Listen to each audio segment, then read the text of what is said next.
and Alice, story by Katharine Holabird, illustrations by Helen Craig.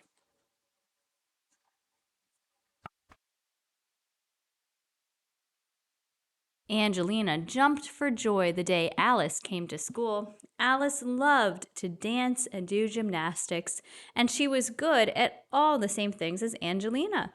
They quickly became close friends and were always together. At breaks, they skipped rope and did cartwheels round and round the playground. They loved to see who could hang upside down longest on the trapeze bar without wiggling, swing highest on the swings, or do the most somersaults in the air. Angelina was good at cartwheels and could even do the splits, but Alice could do a perfect handstand with her toes pointed straight in the air and never lose her balance. Angelina always fell over when she tried to do a handstand, which was embarrassing, especially on the playground.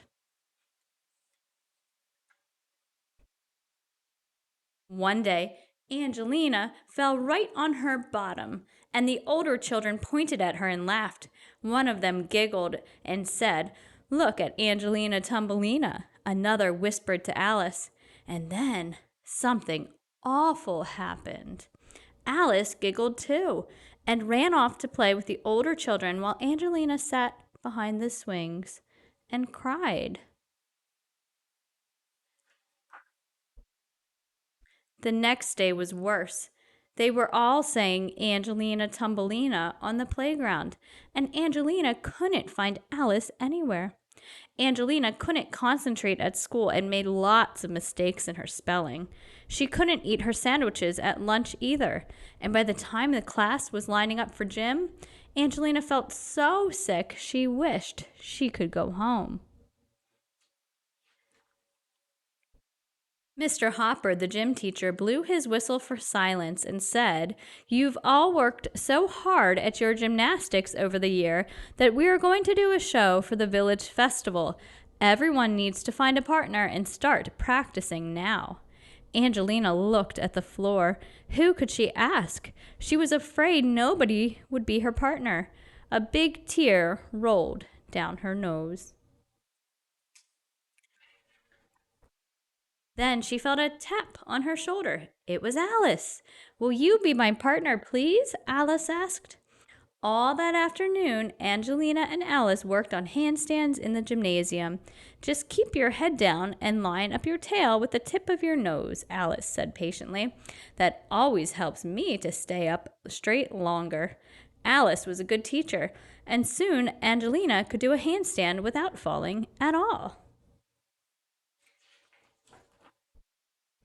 Mr. Hopper taught them how to swing in a beautiful circle over the bar and how to actually fly through the air and land neatly balanced on the mat. He taught them to work with the rings and on the bars, and to do rhythmic gymnastics with colored ribbons. Finally, Mr. Hopper showed them a terrific balancing trick they could do for the show. The day of the village festival was bright and beautiful. The gymnastics class did a wonderful display at the village festival with high jumps, backflips, and balancing on the bars. When Angelina and Alice did their balancing act together, even the older children were impressed.